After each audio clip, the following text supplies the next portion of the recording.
শুধুমাত্র সংবিধান সংশোধন করে, সংবিধানের মূল কিছুকে ঠিক রেখে, পারিপার্শ্বিকতাকে সংশোধন করে বাংলাদেশকে একটি গণতান্ত্রিক রাষ্ট্র উন্নীত করা সম্ভবপর নয়।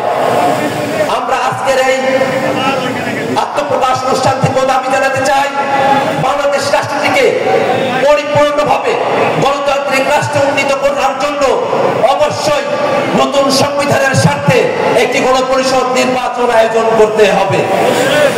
সুপ্রিয় উপস্থিতি, যেসব শহীদেরা, যেসব জুলাই যোদ্ধারা 24-এর আন্দোলনে জীবন দিয়েছেন, আহত হয়েছেন, তাদের ব্যাপারে বাংলাদেশ রাষ্ট্র এখন পর্যন্ত শতভাগ দায়িত্ব নিতে ব্যর্থ হয়েছে। আমরা সরকারের কাছে আহ্বান রাখতে চাই, জুলাই যোদ্ধা এবং জুলাই শহীদেরা তাদের পরিবারকে যথোপযুক্ত রাষ্ট্রীয় মর্যাদা এবং সুযোগ সুবিধা প্রদান করতে হবে। সে জুলাই যুদ্ধের সময়, অভ্যুত্থানের সময় জগন্নাথ বিশ্ববিদ্যালয়ের ভাইরা, জগন্নাথ বিশ্ববিদ্যালয়ের শিক্ষার্থীরা যে গুরুত্বপূর্ণ ভূমিকা পালন করেছে, সেটাকে ভুলে যাবার কোনো সুযোগ নেই।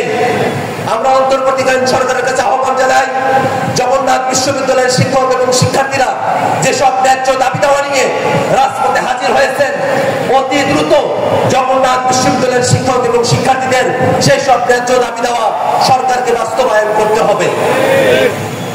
আমরা একই সাথে সরকারের কাছে আহ্বান রাখতে চাই, বাংলাদেশ রাষ্ট্রের স্বাধীনতা, সার্বভৌমত্ব, বাংলাদেশ রাষ্ট্রের জাতীয় নিরাপত্তা সংশ্লিষ্ট প্রত্যেকটা বিষয়ে সিদ্ধান্ত গ্রহণ করবার ক্ষেত্রে রাজনৈতিক দলগুলোর সঙ্গে পরামর্শ করে তবেই সিদ্ধান্ত গ্রহণ করতে হবে।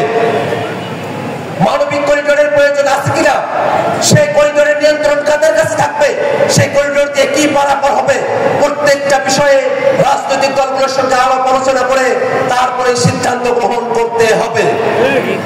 সংগ্রামী উপস্থিতি।